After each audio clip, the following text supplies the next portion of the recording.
un terme à cette série. Nous réclamons encore ton esprit pour pouvoir être animés du même esprit que ces hommes et ces femmes qui ont rédigé ta parole. Afin que nous ne la tordions pas par nos idées préconçues, mais que nous la ressemblions telle qu'elle est en Jésus-Christ. Nous voulons aussi que cette parole ne soit pas étudiée en vain et qu'elle produise un fruit de repentance, car le royaume des cieux est proche. Que ce soit ta parole et non moi qui parle, au nom de Jésus, pour ta gloire. Amen. Nous avons fait référence à plusieurs reprises à Apocalypse chapitre 10 et un petit livre.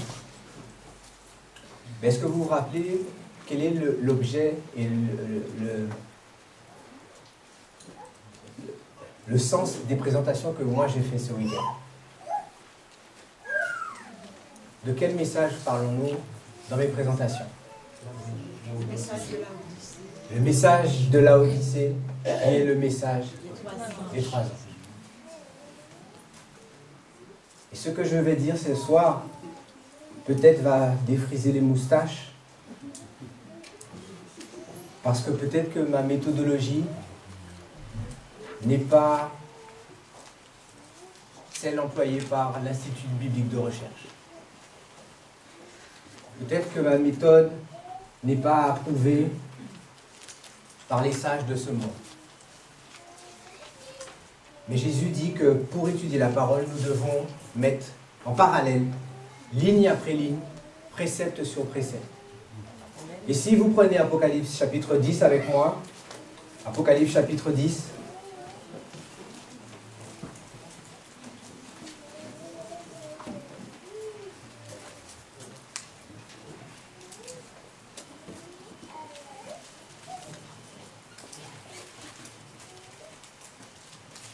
dans Apocalypse 10, on nous parle d'un petit livre.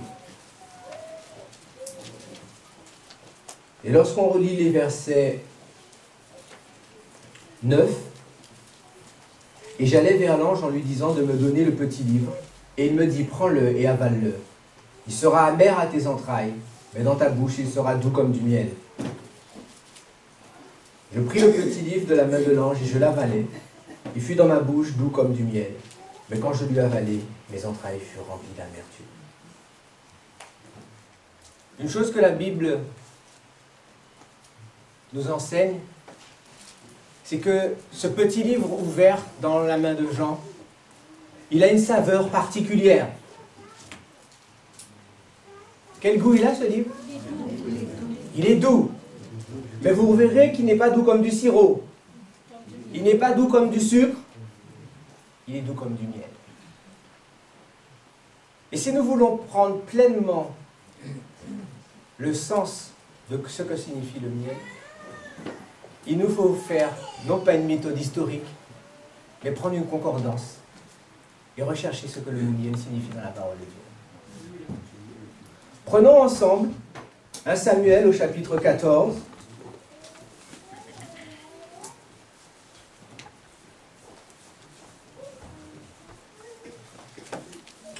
Et nous allons lire à partir du verset 24.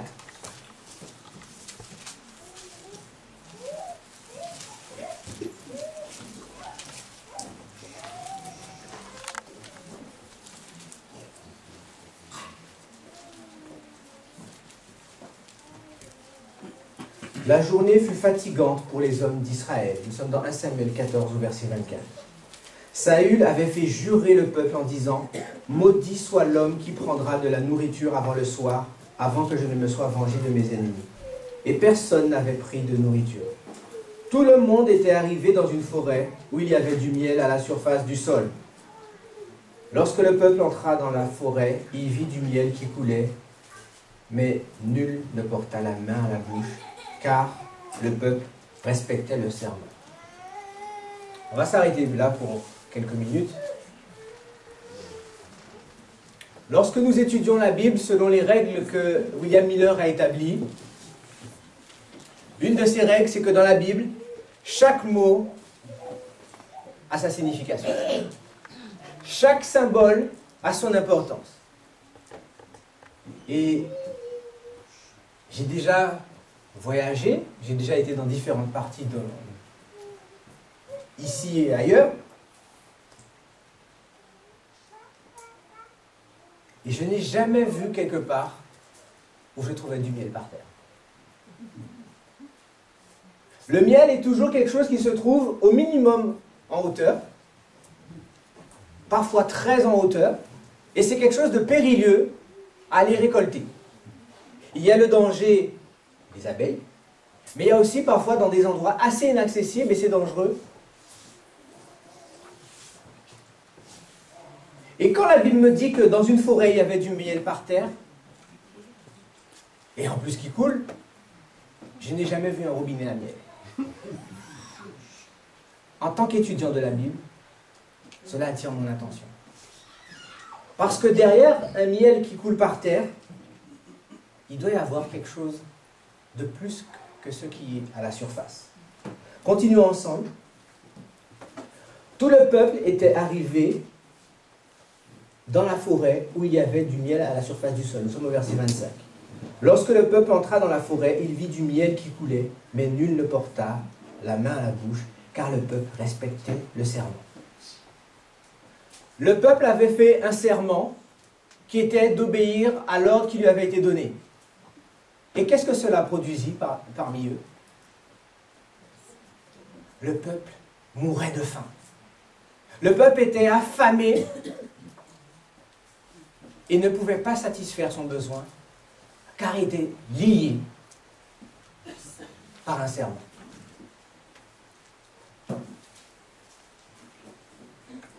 Verset 27. Jonathan ignorait le serment que son père avait fait faire au peuple. Il avança le bout du bâton qu'il avait à la main, le plongea dans un rayon de miel et ramena la main à la bouche. Et ses yeux furent éclaircis. Indice numéro 2. Lorsque Jonathan va tendre son bâton et manger ce miel, la Bible ne nous dit pas que son estomac fut rempli. Comment se fait-il que le miel est connecté avec le fait d'ouvrir les yeux? Pour tout étudiant assidu de la Bible, nous comprenons très bien qu'en réalité, ce n'est pas une question de miel ni d'estomac. Nous comprenons qu'il y a une réalité spirituelle bien plus grande derrière ça. La révélation de tes statuts est claire. Ta parole est une lumière et éclaire. Mais quel est le problème de leur lycée?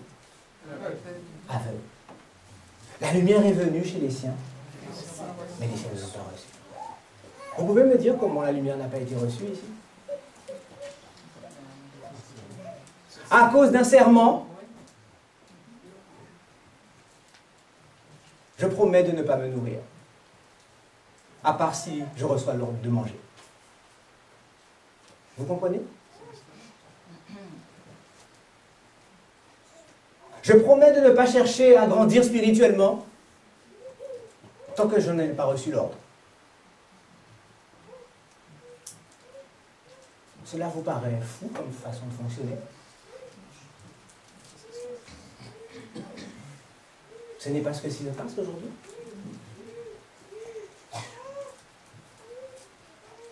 Le petit livre que Daniel avait dans sa main avait un goût de miel. Et ce miel dont il est question dans ce chapitre, c'est ce petit livre de Daniel qui ouvre l'intelligence. Qui ouvre l'intelligence sur les séquences du plan du salut et la place que tient le livre de Daniel dans l'évangile éternel. Ce message de Daniel a toujours une fonction de criblage. Et ceux qui se nourrissent de ce livre, quelle expérience ont-ils? Leurs yeux s'ouvrirent. Continuons ensemble. Alors quelqu'un du peuple lui adressant la parole dit: ton père a fait jurer le peuple en disant: maudit soit l'homme qui prendra de la nourriture aujourd'hui. Or le peuple était épuisé. Et Jonathan dit, mon père trouble le peuple. Voyez donc comment mes yeux se sont éclaircis, parce que j'ai goûté un peu de ce miel. Certes, si le peuple avait mangé du butin qu'il a trouvé chez les ennemis, la défaite des Philistins n'aurait-elle pas été plus grande? Ils battirent ce jour-là les Philistins depuis Micmash jusqu'à Ajalon. Le peuple était très fatigué. Et il se jeta sur le butin. Il prit des brebis, des bœufs et des veaux. Il les égorgea sur la terre. Et il les mangea. Il en mangea avec le sang. Oh. Qu'est-ce que cette expérience a produit? Le fait de faire un serment inconsidéré, ça les a conduits à pécher contre l'Éternel. Lorsqu'il n'y a plus de vision, le peuple meurt.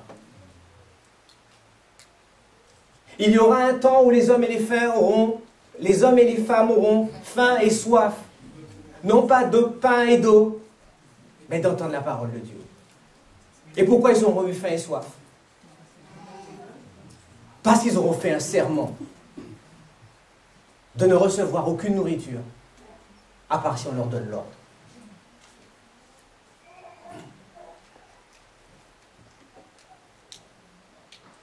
On le rapporta à Saül et on dit, voici le peuple pêche contre l'Éternel en mangeant avec le sang. Saül dit, vous commettez une infidélité. Roulez à l'instant vers moi une grande pierre. Puis il ajouta, répandez-vous parmi le peuple et dites à chacun de m'amener son bœuf ou sa brebis et de l'égorger ici. Vous mangerez ensuite et vous ne pécherez point contre l'Éternel en mangeant avec le sang. Qui est-ce qui fait pécher? C'est le roi. Et maintenant, quand il fait pécher, qu'est-ce qu'il dit? Vous avez péché? Voilà une drôle d'histoire. Je vous laisserai lire le reste pour vous. Mais lié avec ce livre, au goût de miel, il y a les yeux qui s'ouvrent. Daniel 12, que dit Daniel 12? Au temps de la fin, dans Daniel 12, au verset 4, il y aura un accroissement de la connaissance. Et selon Daniel 12, verset 10, ceux dont les yeux vont s'ouvrir vont avoir une triple expérience. Le message du premier, deuxième et du troisième ange. Mais ceux qui ne bénéficieront pas de ce miel, ils feront quoi? Ils agiront méchamment et ne comprendront rien. Voilà l'histoire du miel. Qui est-ce qui incite à ne pas manger? Ne le dites pas. Lisez et comprenez pour vous-même.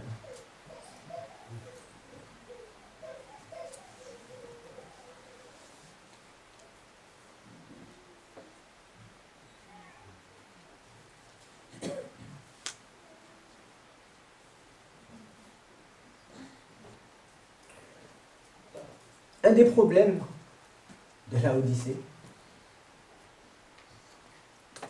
Laodicée est un peuple qui se croit mieux qu'il n'est. On retrouve Laodicée dans la parabole de Matthieu 25. Lorsque l'époux arrive et qu'il prend avec lui les vierges sages, les vierges folles se rendant compte qu'elles ne sont pas de la partie, elles vont frapper à la porte et dire « Seigneur, Seigneur, tu t'es trompé !»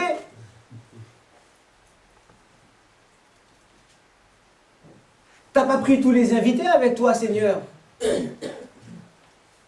Laodicée remet en cause le jugement de l'Éternel.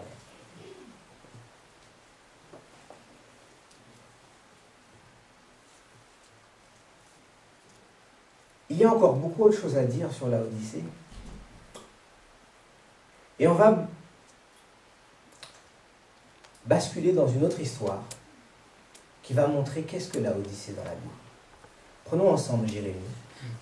Avant de prendre Jérémie, retournons dans Jean 9, excusez-moi. Jean chapitre 9. Vous rappelez-vous que dans Jean chapitre 9, il y a une histoire d'aveugles et de non-aveugles. Jésus est venu pour que ceux qui sont aveugles voient et pour que ceux qui voient deviennent aveugles. Mais regardez à quel endroit la guérison s'opère. C'est lorsque l'aveugle est envoyé à Silo. Donc en tant que professeur, en tant qu'enseignant, en tant qu'étudiant de la Bible, lorsque la Bible dit « allez voir à Silo », qu'est-ce que nous devons faire? Eh bien, allons voir qu'est-ce qui se passe à Silo. Allons dans Jérémie, chapitre 7. Jérémie, chapitre 7.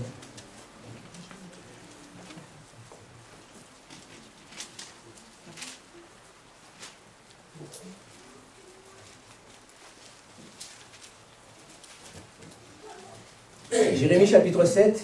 Et nous allons commencer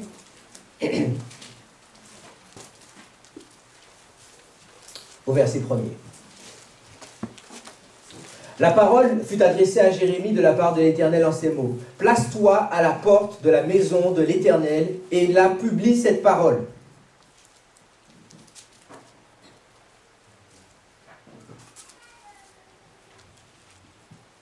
Si Dieu désire donner un message à son peuple, où est-ce qu'il est censé envoyer son serviteur? C'est pas dans l'église qu'il doit aller envoyer son serviteur? Mais il est où le problème dans cette histoire? Le serviteur, il est à la porte. Il n'y a pas un message avec quelqu'un qui est à la porte?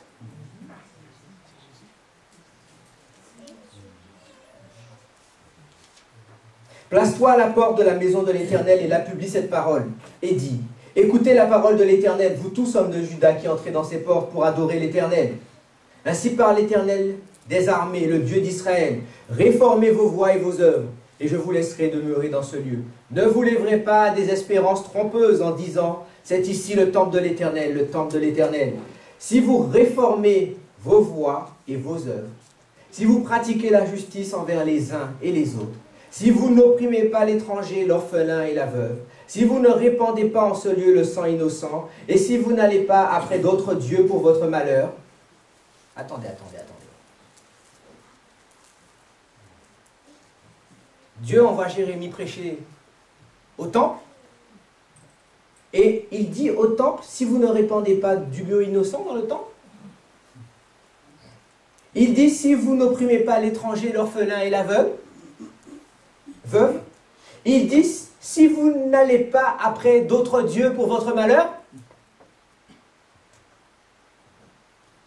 tandis que les gens vont au temple, leur cœur est rempli d'idolâtrie, de méchanceté et d'apostasie. Et c'est la raison pour laquelle le serviteur de l'Éternel est obligé d'être à la porte. Le message qu'il va donner est tellement désagréable qu'il ne peut pas aller avec le message d'apostasie. Et on va le cadenasser, le fermer, l'enfermer, pardon. Et il n'aura plus le droit de citer. Et tout en ayant toutes ces activités pécheresses, que clame le peuple? C'est ici le temple de l'Éternel, le temple de l'Éternel, le temple de l'Éternel. Alors je ne vous laisserai demeurer dans ce lieu, dans le pays que j'ai donné à vos pères, d'éternité en éternité. Mais voici, vous vous livrez à des espérances trompeuses qui ne servent à rien. Quoi? Dérober, tuer, commettre des adultères, jurer faussement, offrir de l'encens à Baal et aller après d'autres dieux que vous ne connaissez pas? Puis vous venez vous présenter devant moi dans cette maison sur laquelle mon nom est invoqué, et vous dites, nous sommes délivrés, et c'est afin de commettre toutes ces abominations. Est-elle à vos yeux une caverne de voleurs, cette maison sur laquelle mon nom est invoqué? Je le vois moi-même, dit l'Éternel. Au moment où le peuple est le plus égaré, le plus loin de l'Éternel, c'est à ce moment-là qu'ils croient qu'ils ont la faveur de Dieu de manière la plus extraordinaire. Voilà la Odyssée. En ayant un amour extérieur, alors que le dedans est rempli de haine et de méchanceté, ce peuple rejette le message, rejette le conseil du témoin fidèle et prétend rentrer aux noces sans avoir revêtu l'habit de noces.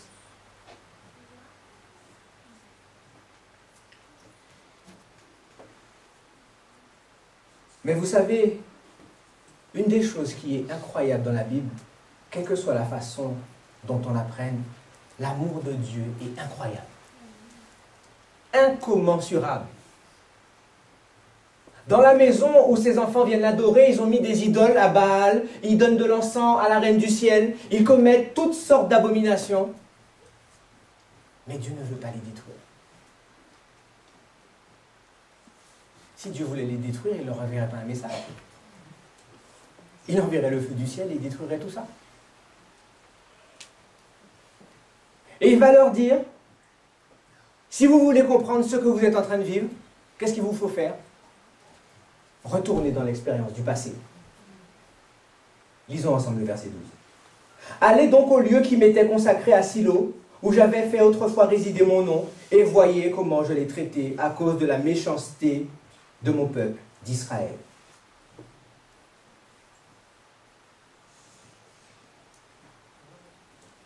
Dieu est en train de leur dire, peut-être que vous vous êtes égarés, peut-être que vous ne comprenez pas vraiment qui je suis.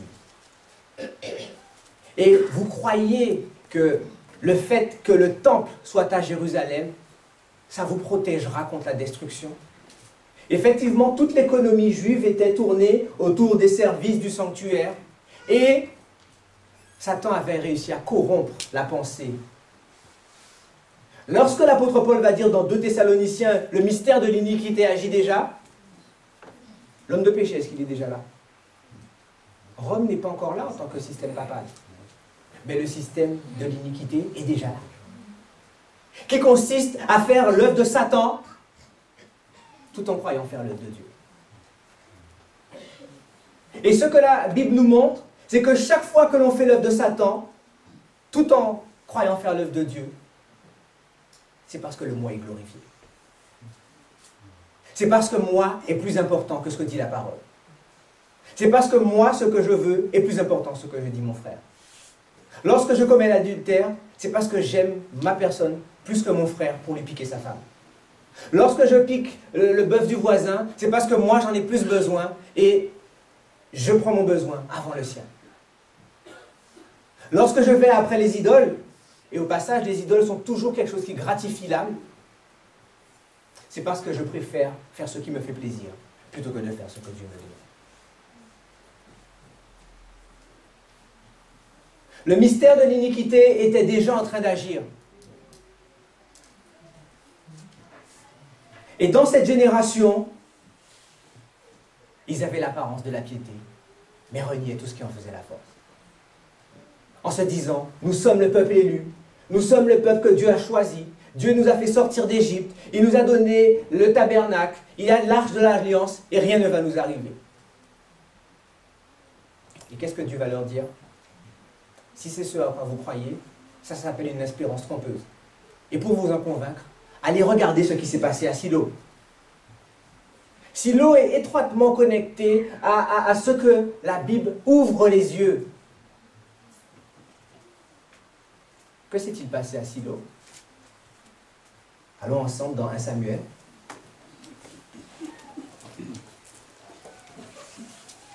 Un Samuel au chapitre 3.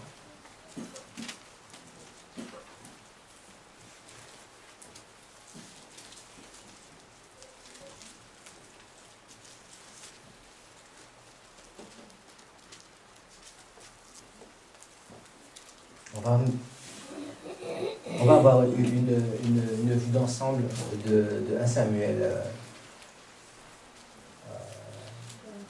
2, 3 et 4. Le jeune Samuel était au service de l'Éternel. Nous sommes dans 1 Samuel chapitre 3 au verset 1er. Le jeune Samuel était au service de l'Éternel devant Élie. La parole de l'Éternel était rare en ce temps-là. Quand il n'y a plus de vision, le peuple est sans frein.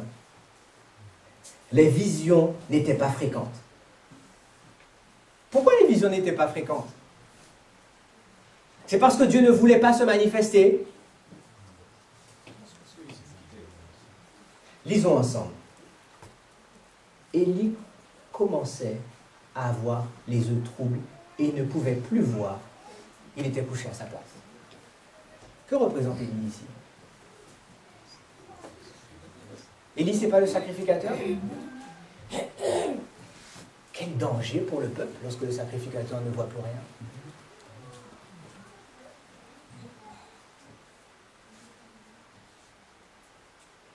Quel danger lorsqu'un aveugle conduit un aveugle. Et si la parole de Dieu était rare en ce temps, c'est parce que 1 Samuel chapitre 2, au verset 12 et suivant, nous dit ceci.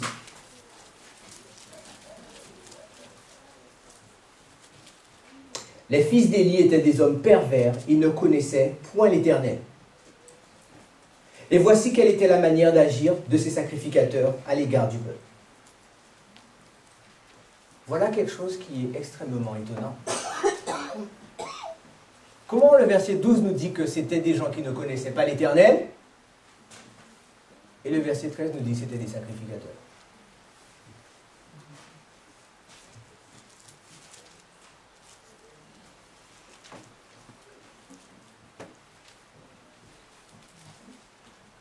Lorsque quelqu'un offrait un sacrifice, le serviteur du sacrificateur arrivait au moment où l'on faisait cuire la chair, tenant à la main une fourchette à 3 dents. Il piquait dans la chaudière, dans le chaudron, dans la marmite ou dans le pot, et tout ce que la fourchette amenait, le sacrificateur le prenait pour lui. C'est ainsi qu'ils agissaient à l'égard de tous ceux qui venaient à Silo. Même avant qu'on fasse brûler la graisse, le serviteur du sacrificateur arrivait et disait à celui qui offrait le sacrifice, « Donne pour le sacrificateur de la chair à rôtir. Il ne recevra de toi point de chair cuite, c'est de la chair crue qu'il veut. » Et si l'homme lui disait, « Quand on aura brûlé la graisse, tu prendras ce qui te plaira », le serviteur répondait, « Non, tu donneras maintenant, sinon je prends de force. » Oh. Quel est l'esprit qui utilise la force pour faire son œuvre? N'est-ce pas Jésus qui dit, « Laissez croître l'ivraie et le bon grain » Dieu a été attaqué dans son intégrité par la rébellion dans le ciel. Et vous avez sa façon de traiter la question. C'est de manifester son amour dans toute sa puissance. Et cela devrait nous donner une leçon en tant que serviteurs de Dieu. Toute résolution de controverse ne se fait jamais par la force. Même en ayant des points de vue différents, nous ne devons pas être en opposition pour nous forcer et nous obliger les uns les autres. Dès qu'il y a le principe d'obligation, là où il y a l'obligation, il n'y a plus la liberté. Là où il n'y a plus la liberté, il n'y a plus la vérité. L'amour de Dieu est de laisser et de tout faire pour amener l'autre. Et on voit que ces sacrificateurs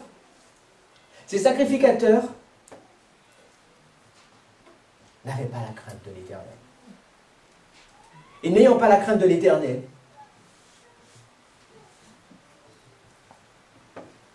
le peuple périt, car il n'y avait plus de vision. Revenons dans 1 Samuel chapitre 3.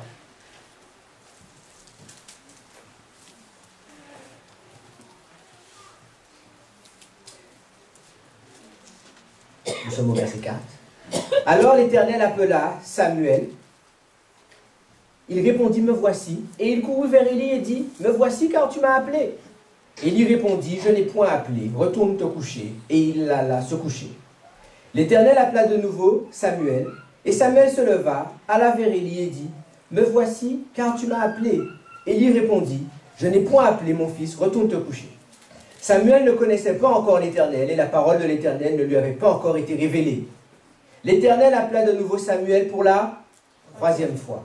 Et Samuel se leva, alla vers Élie et dit, « Me voici car tu m'as appelé. » Élie comprit que c'était l'Éternel qui appelait l'enfant et il dit à Samuel, « Va, couche-toi et si l'on t'appelle, tu diras, « Parle, Éternel, car ton serviteur écoute. » Et Samuel alla se coucher à sa place.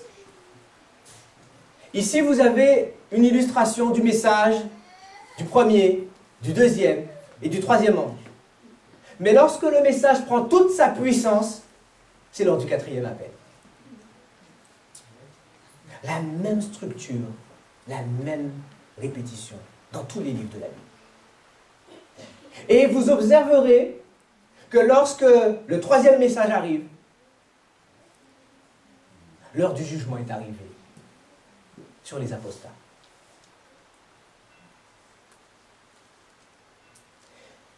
Mais continuons l'histoire, car nous sommes au chapitre 4 maintenant.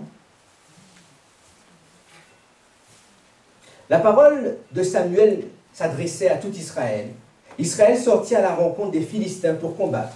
Ils campèrent près d'Ébenézer et les Philistins campaient à Aphek. Les Philistins se rangèrent en bataille contre Israël et le combat s'engagea. Israël fut battu par les Philistins qui tuèrent sur le champ de bataille environ 4000 hommes. Le peuple rentra au camp et les anciens d'Israël dirent: pourquoi l'Éternel nous a-t-il laissé battre par les Philistins? Oh oh! Qu'est-ce qu'ils sont en train de dire là?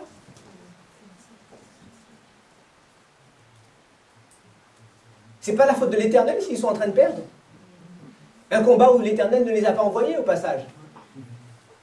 Voilà, dans sa plénitude, l'esprit de la Odyssée. S'engager dans des choses que Dieu n'a pas demandées, et après, aller remettre en cause le jugement et la sagesse de Dieu. Ils sont partis à la bataille sans consulter l'Éternel. Et lorsqu'on ne marche pas avec Dieu, les conséquences sont immédiates. Et au lieu de se repentir,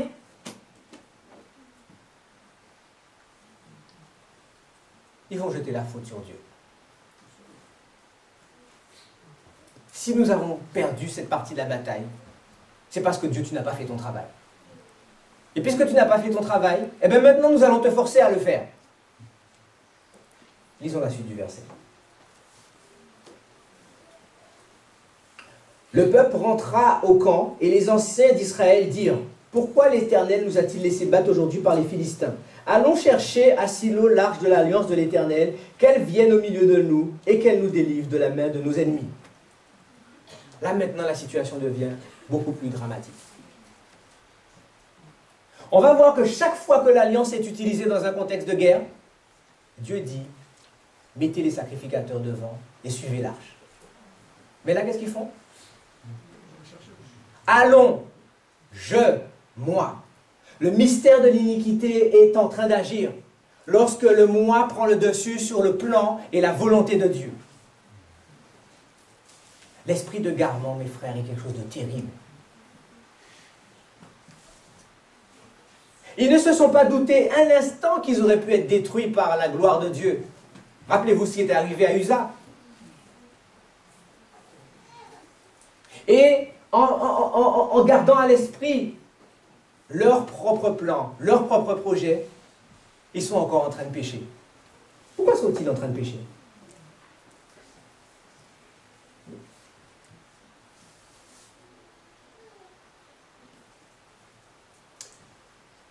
Parce que ce sont les sacrificateurs qui devaient dépasser l'alliance, l'arche de l'alliance. Et là, ce sont les hommes de guerre qui eux-mêmes vont chercher l'alliance, l'arche de l'alliance, et qui l'emmènent dans le camp. Lorsque l'Éternel a dit « ainsi il est écrit », eux ils disent « la sagesse humaine préfère faire comme ça ». Considérant à la légère, il est écrit, considérant à la légère les commandements de Dieu, préférant mettre en avant des plans et des philosophies de sagesse humaine. Vous vous rappelez que nous sommes en train de voir cette histoire parce que lorsque le peuple était dans l'apostasie du temps de Jérémie, tout en croyant qu'ils étaient les favoris de Dieu, Dieu leur a dit, allez voir ce qui s'est passé à Silo. Et qu'est-ce qui se passe à Silo? Exactement la même chose. Alors que le peuple est dans un état de dépravation morale sans limite, ils savent que l'arche de l'Alliance a terrassé les Philistins. Ils savent que l'arche de l'Alliance leur a permis de croiser, de traverser le Jourdain. Ils sont en train d'idolâtrer l'arche, en oubliant le Créateur qui est derrière l'arche. C'est une contrefaçon de l'Évangile. Et au passage, c'est une manifestation du salut par les œuvres. Le système du mystère de l'iniquité préfère toujours trouver des solutions de salut par les œuvres.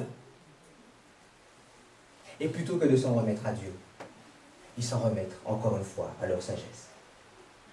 Lorsque l'arche de l'alliance de l'Éternel entra dans le camp, verset 5, Tout Israël poussa de grands cris de joie et la terre en fut ébranlée. C'est incroyable ça. Si vous regardez les mots utilisés ici, qu'est-ce qui doit illuminer et éclairer la terre de toute sa gloire? C'est le grand cri du message du quatrième ange. Et vous savez qu'est-ce qu'on voit ici? Une contrefaçon du message du quatrième ange. Si vous voulez vous en convaincre, lisons le verset suivant. Le retentissement de ces cris fut entendu des Philistins et ils dirent: que signifient ces grands cris et qui retentissent dans le camp des Hébreux? Ils apprirent que l'arche de l'Éternel était arrivée au camp. Les Philistins eurent peur parce qu'ils crurent que Dieu était venu dans le camp. Malheur à nous, dirent-ils, car il n'en a pas été ainsi jusqu'à présent. Malheur à nous. Qui nous délivrera de la main de ces dieux puissants? Et Ellen White va dire que dans cette contrefaçon du message, il y aura beaucoup de puissance, beaucoup de manifestations, mais pas d'amour, pas de lumière, pas de joie. Dans cette histoire est clairement exposée, point par point, la situation du peuple de Dieu, juste avant le retour de Jésus. Une histoire de dépravation morale, tout en croyant être les favoris du ciel.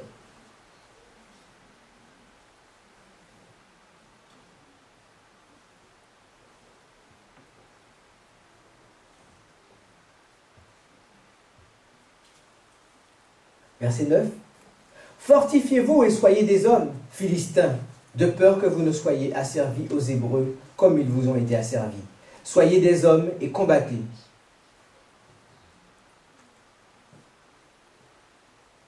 Les Philistins livrèrent bataille, et Israël fut battu. Chacun s'enfuit dans sa tente. La défaite fut très grande, et il tomba d'Israël 30 000 hommes de pied. L'arche de Dieu fut prise, et les deux fils d'Élie, Ophni et Phiné, moururent. Le jugement était tombé sur ses serviteurs infidèles. Dieu avait fait tout ce qui était en son pouvoir pour les interpeller à la repentance.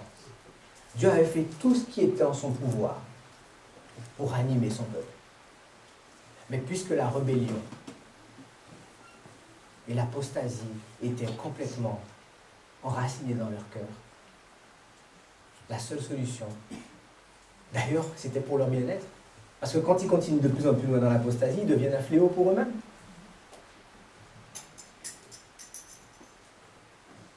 Ils deviennent un fléau aussi pour la gloire de Dieu.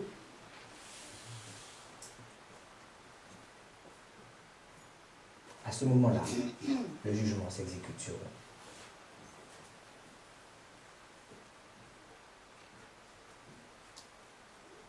Revenons ensemble dans Jérémie, au chapitre 7.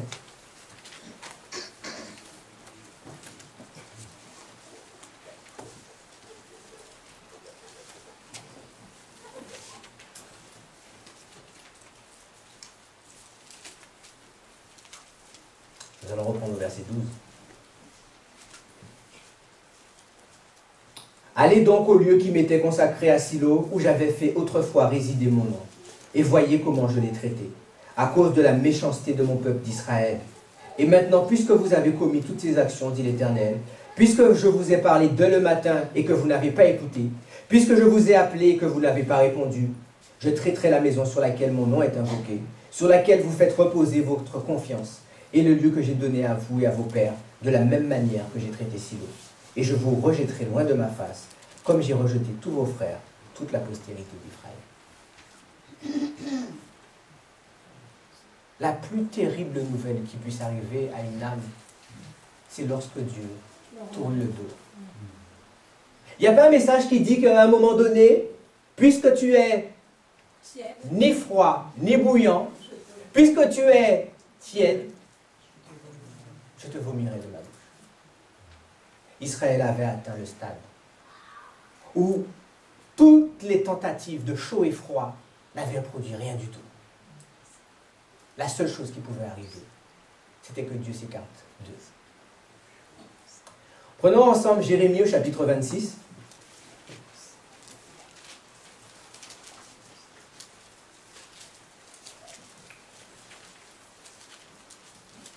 Quelque dur que ces paroles puissent sembler, Ne perdons jamais de vue que le principe qui dirige toute action de Dieu, c'est l'amour.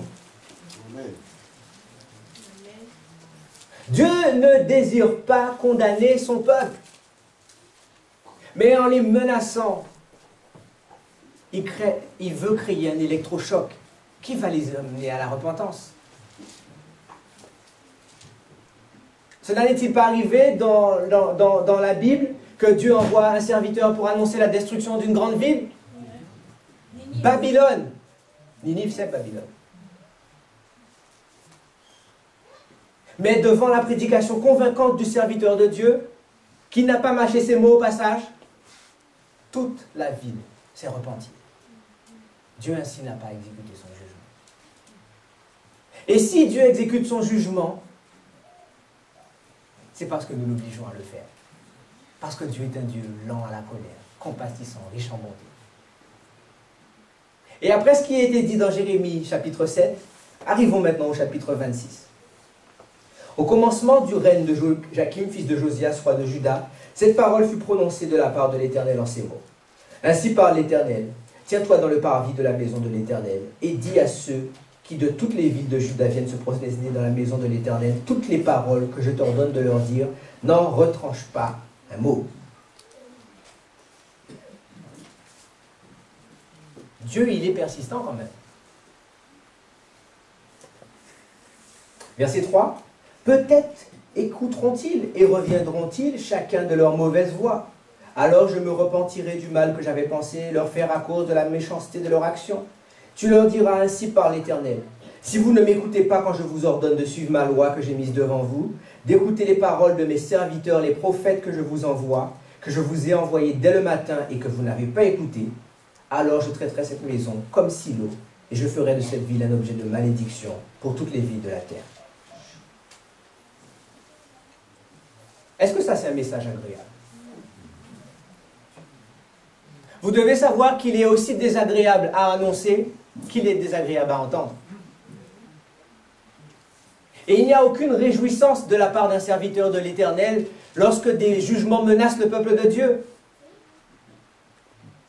C'est une situation où nous devons crier, pleurer. Car la colère de l'Éternel est quelque chose de redoutable.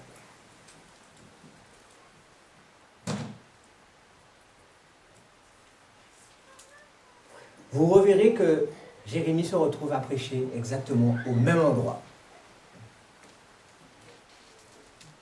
Il se place sur le parvis. Lorsqu'il va annoncer ce que l'Éternel lui a dit de dire, regardez ce qui va se passer au verset 7. Les sacrificateurs, les prophètes et tout le peuple entendirent Jérémie prononcer ces paroles dans la maison de l'Éternel. Et comme Jérémie achevait de dire tout ce que l'Éternel lui avait ordonné de dire à tout le peuple, les sacrificateurs, les prophètes et tout le peuple se saisirent de lui en disant « Tu mourras ». Pourquoi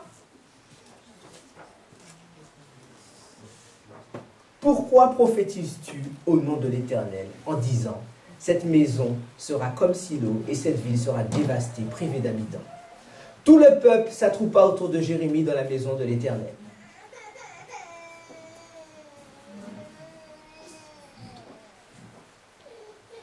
Il n'est jamais agréable de porter un message qui vient de la part de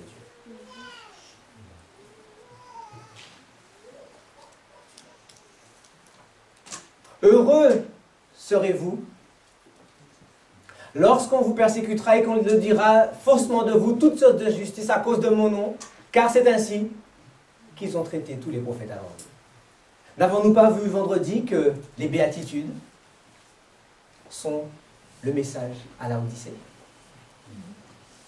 Dans le message de la Odyssée, il y a un réconfort pour les serviteurs de l'Éternel, que s'ils sont traités durement, c'est parce qu'ils font le travail de Dieu. Et ce qu'on voit, c'est que dans le peuple, il y a une unité. Mais ce n'est pas l'unité dont nous avons parlé ce matin qui est motivée par le principe d'amour de Dieu. C'est une unité pour combattre la vérité. Alors qu'ils ne s'entendent pas sur d'autres choses, ils sont capables d'avoir une unité parfaite pour être en rébellion contre Dieu et son serviteur.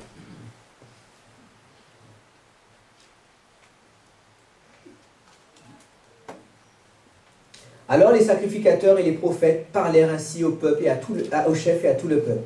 Cet homme mérite la mort, car il a prophétisé contre cette ville, comme vous l'avez entendu de vos oreilles. Lorsque Dieu envoie un message pour notre Église, ce n'est pas un message qui cherche à attaquer les âmes. Ce n'est pas un message qui cherche à attaquer les individus. Ce sont des paroles violentes pour créer un électrochoc et nous ramener dans le chemin de Jésus-Christ. Une des choses que le message du troisième ange nous montre, c'est que toute l'histoire de la proclamation de l'évangile éternel se fait dans un contexte d'inimitié. Inimitié parce que l'iniquité n'aime pas le message de Dieu.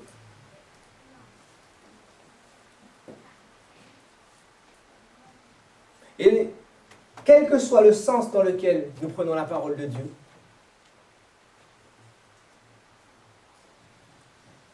le premier défi auquel le peuple de Dieu est confronté en cas de crise, c'est d'apprendre à reconnaître qui est un serviteur de l'Éternel et qui ne l'est pas. C'est la raison pour laquelle Dieu convoque tout le monde au mont Carmel. Le peuple est dans une telle confusion qu'il ne connaît plus la gauche ni la droite. Et Dieu va appeler quelqu'un qui n'est pas comme on voudrait qu'il soit. Peut-être rude, peut-être rustre, qui ne dit pas des paroles alléchantes, mais en tout cas qui fait l'œuvre de Dieu.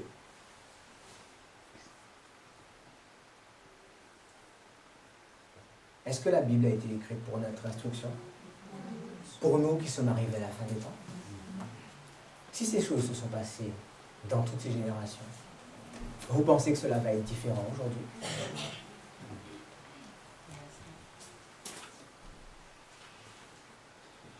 Jérémie, verset 12, dit à tous les chefs et à tout le peuple, « L'Éternel m'a envoyé pour prophétiser contre cette maison et contre cette ville toutes les choses que vous avez entendues. Maintenant, réformez vos voies et vos œuvres. Écoutez la voix de l'Éternel, votre Dieu, et l'Éternel se repentira du mal qu'il a prononcé contre vous.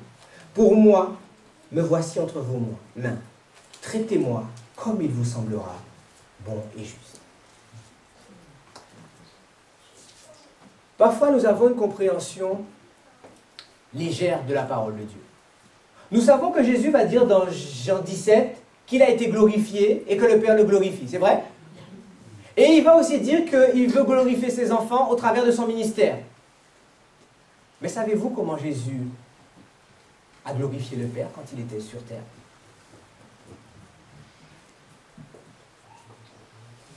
Vous pensez que Jésus a glorifié le Père sur terre en ayant le plus beau costume, la plus grosse voiture? Le Fils de l'homme n'avait pas un toit pour reposer sa tête. Prenant la forme de serviteur, il s'est humilié, se rendant obéissant jusqu'à la croix. La façon dont le Père est glorifié en nous, mes amis, c'est lorsque nous apprenons à abandonner notre vie. Jérémie est en train de dire ici, faites ce que vous voulez de moi, je ne vais pas me venger, je ne vais pas vous critiquer, je ne vais pas vous attaquer. Je sais que je fais ce que Dieu m'a dit de faire. Maintenant, vous faites ce que vous avez à faire. Ainsi, les serviteurs de Dieu, c'est ce type de caractère et c'est ce type d'esprit que nous devons développer. Pas un esprit de critique, de dispute, de dissension, mais rester droit et fidèle à ce que Dieu commande. Et les conséquences, c'est Dieu qui s'en charge. Ainsi, comme ça, nous allons glorifier le Père. Mais pour que cela existe, il faut que le mystère de l'iniquité soit détruit en nous. Lorsqu'on dit du mal de moi, peut-être que je suis vexé. Lorsqu'on attaque mes enfants, peut-être que j'ai envie de me venger. Mais le message du troisième ange, Ellen White nous dit que c'est un message qui est destiné à exalter le nom de Jésus-Christ. Jésus-Christ a-t-il jamais eu un esprit de vengeance? Lors de son procès, Jésus n'a pas prononcé un mot. Jésus a répondu, tu le dis. Jésus va alors poser la question, quel péché ai-je commis pour que vous agissiez comme ci avec moi? Quelle loi ai-je violée pour que vous me gifliez? Et Isaïe 53 nous dit, quand tout cela, il n'a point ouvert la bouche. Le serviteur de Dieu doit ouvrir la bouche pour dire le message de Dieu. Mais en ce qui concerne sa propre vie, le serviteur de Dieu doit apprendre à se taire. Et Jérémie est en train de donner un exemple formidable. Et il leur dit, traitez-moi comme il vous semblera bon et juste. Seulement, verset 15, sachez que si vous me faites mourir, vous vous chargez du sang innocent, vous, cette ville et ses habitants, car l'Éternel m'a véritablement envoyé vers vous pour vous annoncer à vos oreilles toutes ces paroles.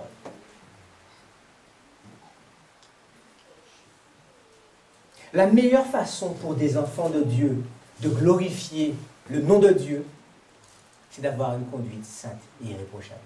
Amen. Et pour ça, il faut que le moi soit mort. L'apôtre Paul va dire, marchez selon l'esprit, et vous n'accomplirez pas les désirs de la chair. La chair est inimitié contre Dieu. Et ce sont des victoires, mes amis, qui ne s'obtiennent pas dans les meetings que nous faisons. C'est des victoires qui s'obtiennent à genoux, chaque matin, chaque soir dans notre vie, mes amis.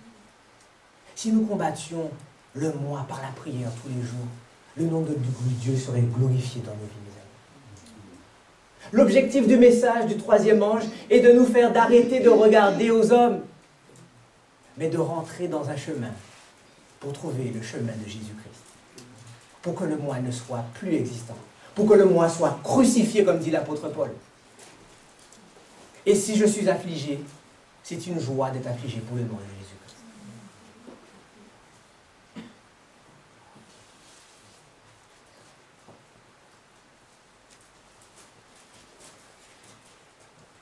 Et vous savez quoi? Il est temps que les serviteurs de Dieu se lèvent et fassent l'œuvre de Dieu. La raison pour laquelle l'œuvre de Dieu n'est pas faite, et je vais être franc et direct avec vous, c'est parce que nous pensons plus à nous qu'à faire l'œuvre de Dieu. Nous pensons plus à notre confort financier. Nous pensons plus à notre réputation. Que va-t-on dire de moi? Nous pensons plus à ce que nous allons manger demain. Et pourtant, nous sommes les hommes et les femmes qui disent que nous cherchons d'abord le royaume des cieux et sa justice. Le message du troisième ange est là pour nous faire nous rendre compte de la distance qu'il y a entre nous et ce que Dieu nous demande. Ça, c'est la première étape. Et lorsque nous faisons fidèlement l'œuvre de Dieu, cela ne veut pas dire qu'il n'y a pas d'obstacle. Cela ne veut pas dire que c'est une vie de tout repos.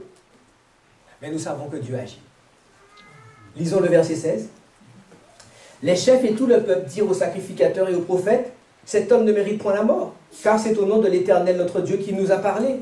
Et quelques-uns des anciens du pays se levèrent et dirent à toute l'assemblée du peuple, Michée de Morécheth prophétisait du temps d'Ézéchias, roi de Juda, et il disait à tout le peuple de Juda, ainsi parle l'Éternel des armées, Sion sera labouré comme un champ, Jérusalem deviendra un monceau de pierre, et la montagne de la maison une haute forêt.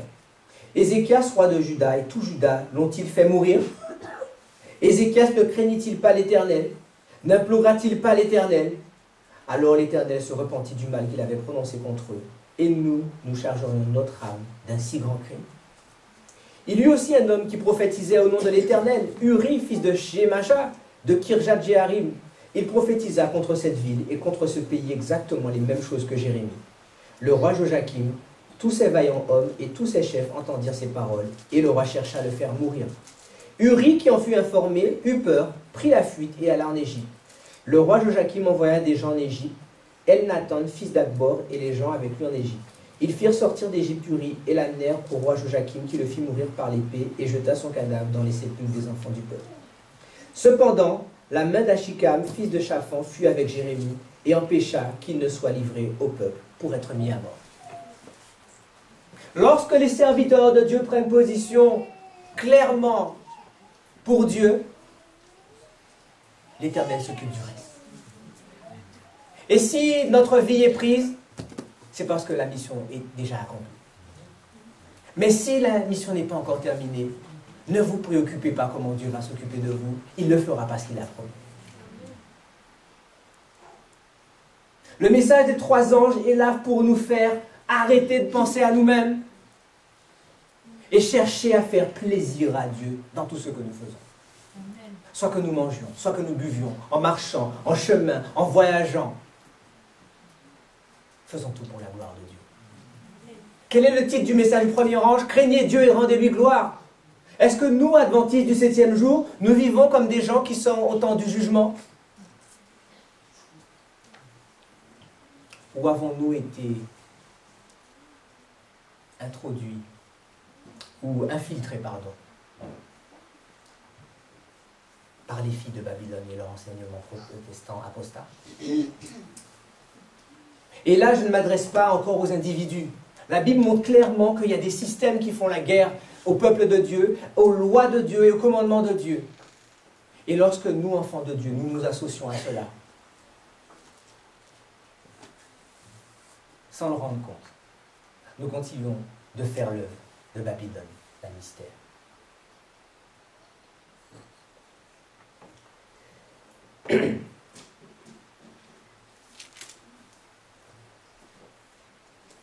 Dans toutes les situations où l'homme est égaré, loin de Dieu, Satan use une séduction incroyable pour les faire croire qu'ils sont le plus près de Dieu. Tout ça a été porté à son paroxysme dans le système catholique romain. Alors que le cœur est irrégénéré, idolâtre, pécheur, par l'accomplissement d'actes d'idolâtrie, de pénitence et toutes sortes d'inventions humaines, on croit obtenir la faveur du ciel.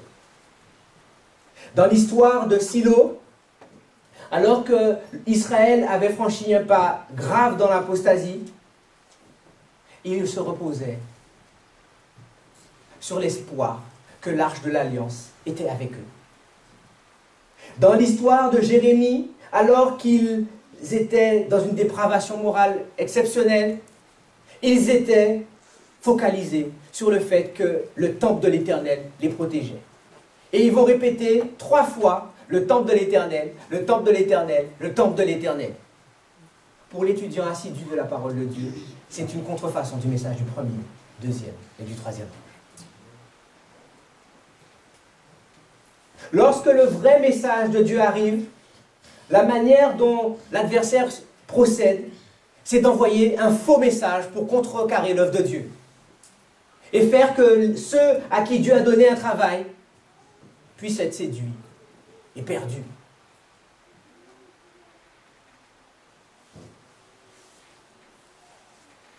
Nous vivons un temps grave. Nous vivons un temps solennel. Et lorsque j'utilise le terme grave et solennel, ceci n'est pas destiné à nous faire peur.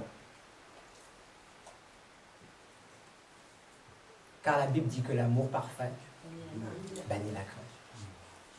Mais la crainte est un outil conçu par l'ennemi pour nous maintenir dans l'aveuglement. Et un des problèmes de la Odyssée, c'est un aveuglement. Et la façon pour retrouver la vue, c'est d'accepter le collier. C'est d'accepter ce petit livre de Daniel qui va donner une vision tout à fait nouvelle à notre christianisme. Le livre de Daniel n'est pas simplement une histoire avec des bêtes et des royaumes. Le livre de Daniel montre comment des hommes qui ont marché avec Dieu n'ont pas eu peur de se tenir debout alors que tout le monde était couché. Vous pensez qu'il n'y avait que 4 Hébreux à Babylone? Notre destinée, mes amis, notre destinée est écrite dans cette histoire. Seulement ceux qui étaient fidèles aux principes que Dieu avait mis dans leur cœur ont su tenir lorsque le jour de l'épreuve est arrivé. Et la manière dont on agit dans le temps de crise n'est jamais basée sur les sentiments. Le caractère ne se développe pas dans une crise. Il est seulement manifesté. Et lorsque l'apôtre Pierre va dire « Seigneur, je serai prêt à mourir pour toi », Pierre n'était pas un hypocrite. Et Pierre n'était pas un menteur. Il n'était seulement pas encore éclairé. Parce que lorsque Pierre va prendre son épée alors que les soldats viennent chercher Jésus, il aurait pu perdre sa vie. Et il n'avait pas peur de mourir. Mais il n'avait pas compris quel genre de combat auquel le Seigneur l'appelait. Tout comme nous avons un risque aujourd'hui de ne pas comprendre quel type de combat le Seigneur nous demande de mener. Le combat n'est pas contre vos frères et sœurs. Le combat n'est pas contre l'institution adventiste, mes amis. Le combat, il est pour savoir, est-ce que vous allez obéir et faire plaisir à Dieu tous les jours dans votre vie. Amen. Et Satan utilise toutes sortes de moyens pour distraire nos âmes. À l'extérieur, comme à l'intérieur. Et le danger qui nous menace et qui nous guette le plus, c'est celui de l'intérieur. Lorsque nous faisons des actes d'abomination et d'idolâtrie, tout en pensant que nous sommes le peuple de Dieu. À ceci, Jésus a dit, allez voir ce qui s'est passé à Silo. Parce qu'une chose qui est sûre, c'est que Dieu ne change pas. Et ce qu'il a fait dans l'histoire du passé, il le refera aujourd'hui. Et si ces choses-là, elles ont été écrites, ce n'est pas pour effrayer les gens, mais c'est que nous rendions compte que l'heure est venue pour nous, enfants de Dieu, d'abandonner nos vies et de rendre gloire à Dieu dans tout ce que nous faisons. Satan a mis dans nos têtes que ce que nous mangeons n'est pas important. Mais la Bible dit aussi que leur esprit est voilé, car le Dieu de ce monde a obscurci leur intelligence afin qu'ils ne visent pas briller la lumière de l'Évangile. Et qu'est-ce qu'il continue à dire? Ils ont pour Dieu leur vin. Parfois, nous pouvons avoir le désir sincère de faire l'œuvre de Dieu, mais parce que nous ne voulons pas nous conformer aux préceptes de vie qu'il nous donne, la chair ne peut rien faire.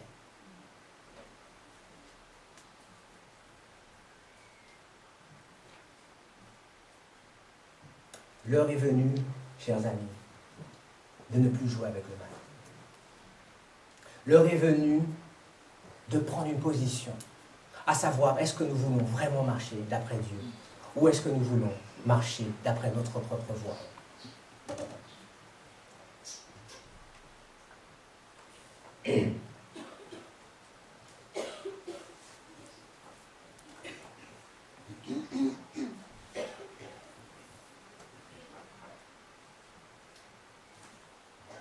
Dans l'œuvre de Dieu, aucune autorité royale ne doit être exercée par qui que ce soit.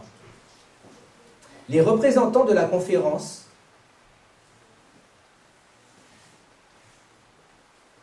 ne pourront plus se justifier en disant « le temple de l'Éternel, le temple de l'Éternel, le temple de l'Éternel, nous sommes. » Ça ressemble à quelle phrase, ça? C'est dans Manuscrit Pulésis, volume 14, page 279. Qui est-ce qui disait qu'ils étaient le temple de l'Éternel? Relisez Jérémie 7 et Jérémie 26. Il disait, les responsables, le temple de l'Éternel, le temple de l'Éternel, le temple de l'Éternel, nous sommes. Ces hommes en position de confiance n'ont pas mené l'œuvre de façon sage. Le Seigneur demande des hommes sages pour diriger son œuvre et demande des bergers fidèles pour son troupeau. Il y a un travail à faire dans chaque ville. la conférence générale est tombée dans des chemins étranges. Et nous devons nous étonner que le bon sens n'a pas été suivi dans les décisions qui ont été prises. Vous pourrez trouver ça dans manuscrit que vous lisez, c'est chez le 14, page 279.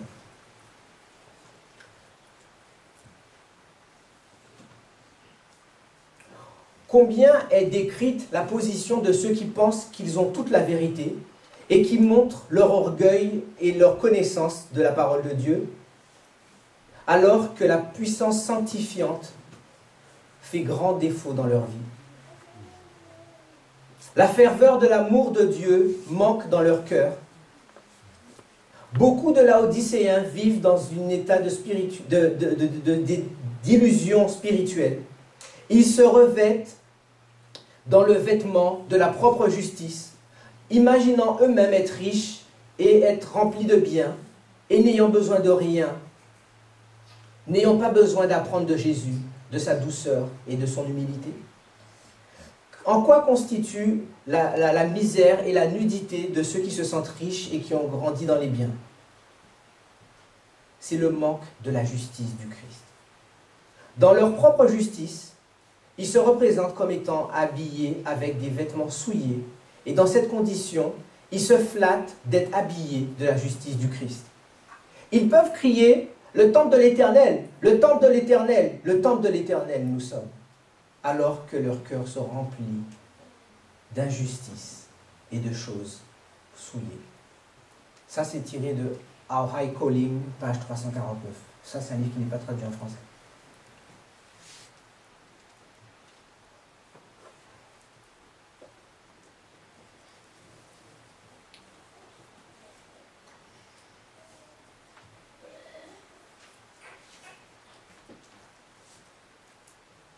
Le conseil du témoin fidèle. Le conseil à Laodicée est là pour dire au peuple de Dieu, retournez regarder le plan du salut avec les bons yeux. Pour que vous compreniez que cette bataille entre le mystère de la piété et le mystère de l'iniquité est beaucoup plus subtile que vous ne le croyez. Et surtout, ne commettez pas l'erreur de vous baser sur votre propre jugement pour savoir où vous en êtes. Mais regardez-vous d'après les yeux du témoin fidèle et véritable. L'objectif du message du troisième ange, c'est de placer l'orgueil humain dans la poussière et de courir se repentir à la croix où on trouvera salut, justice et sanctification.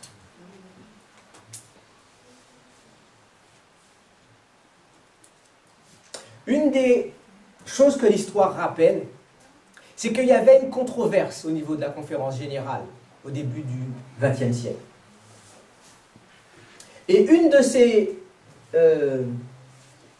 ces controverses, c'est que la conférence générale n'acceptait pas que des hommes et des femmes fassent des ministères indépendants. Et c'est pour ça que Ellen White va dire « Personne ne doit utiliser d'une autorité royale pour diriger l'œuvre de Dieu ». Lorsque les disciples ont vu quelqu'un qui œuvrait au nom de Jésus, il leur a dit « Seigneur, mais celui-là, il travaille en ton nom, mais il n'est pas avec nous. »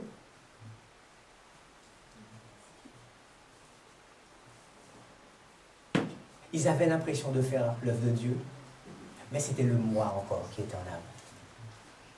Et même lorsque nous embrassons la carrière pour travailler pour Dieu, la lutte avec le moi est incessante. Et il n'y a que dans le tombeau, ou lorsque Jésus revient, que cette lutte se terminera. Mais si nous sommes fidèles, nous aurons la victoire. Ce ne sont pas les mots de la sœur White, mais les mots que le Seigneur a mis dans ma parole, les mots que le Seigneur a mis dans ma bouche, et voilà ce que j'ai à vous dire. Dieu vous appelle à ne plus jouer avec lui. Beaucoup d'instructions ont été données concernant les hommes qui proclament être des chrétiens, alors qu'en réalité, dans leur vie, ils présentent les attributs de Satan, agissant avec l'esprit, les mots et les comportements de Satan. Ils empêchent l'avancement de la vérité. Et en faisant cela, ils suivent avec sûreté le chemin où Satan est en train de les conduire. Dans la dureté de leur cœur, ils ont ramassé l'autorité qui ne leur appartient pas. À cette époque-là, ceux qui avaient des ministères personnels indépendants, ils étaient coupés, sevrés de toute aide de la conférence générale. Beaucoup d'hommes à Battle Creek, le grand enseignant, le témoin fidèle, dira, je vais retourner, vous renverser. Les hommes disent à Battle Creek, nous sommes le temple de l'Éternel, le temple de l'Éternel, le temple de l'Éternel. À quelle situation cela se réfère encore? Jérémie chapitre 16. Mais ils utilisent un feu étranger. Et cela fait référence à l'histoire des fils d'Armes.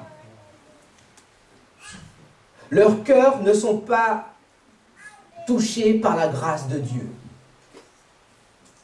Et ils clament le temple de l'Éternel, le temple de l'Éternel, le temple de l'Éternel, nous sommes.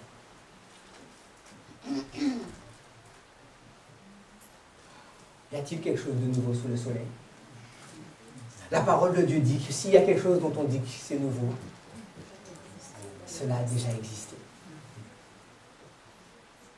La dernière citation que je prendrai avec vous, elle se trouve dans Évangéliser. Vous pourrez lire tout le chapitre, c'est le chapitre 48. Et le titre de ce chapitre, c'est « Christ, le centre du message ». 48. Nous sommes à la page 177. Un message qui exalte le Sauveur crucifié. Ce message devrait exposer plus clairement aux humains le sacrifice du Sauveur pour les péchés du monde entier. Il proclame la justification par la foi en Jésus-Christ, le garant. Il invite chacun à recevoir la justice du Christ, rendue manifeste par l'obéissance à tous les commandements de Dieu. À certains commandements de Dieu, et pourtant on nous enseigne qu'on ne peut pas avoir la victoire sur le péché. Nombreux sont ceux qui ont perdu de vue Jésus. Leurs yeux doivent être dirigés vers sa personne divine, ses mérites et son amour immuable. Tout pouvoir est remis entre les mains du Christ afin qu'il dispense de précieux talents aux hommes, communiquant le don inestimable de sa justice personnelle à ses faibles instruments. Tel est le message que Dieu a ordonné d'annoncer au monde. Amen. C'est le message du troisième ange qui doit être proclamé avec puissance grâce à l'effusion abondante du Saint-Esprit. Voilà le message pour notre temps, mes amis. Pas le message qui parle de Jésus, parce que les églises déchues parlent de Jésus, mais le message qui exalte et qui glorifie Jésus dans tout ce que nous faisons, soit que nous mangeons, marchions, buvons. Et lorsque le moi est crucifié, nous sommes aptes maintenant à faire tout ce que Dieu nous commande. Et si cela demande de perdre toute sa vie, tout son honneur, tout son argent, regardons que notre récompense dans le royaume des cieux est grande. Prions ensemble.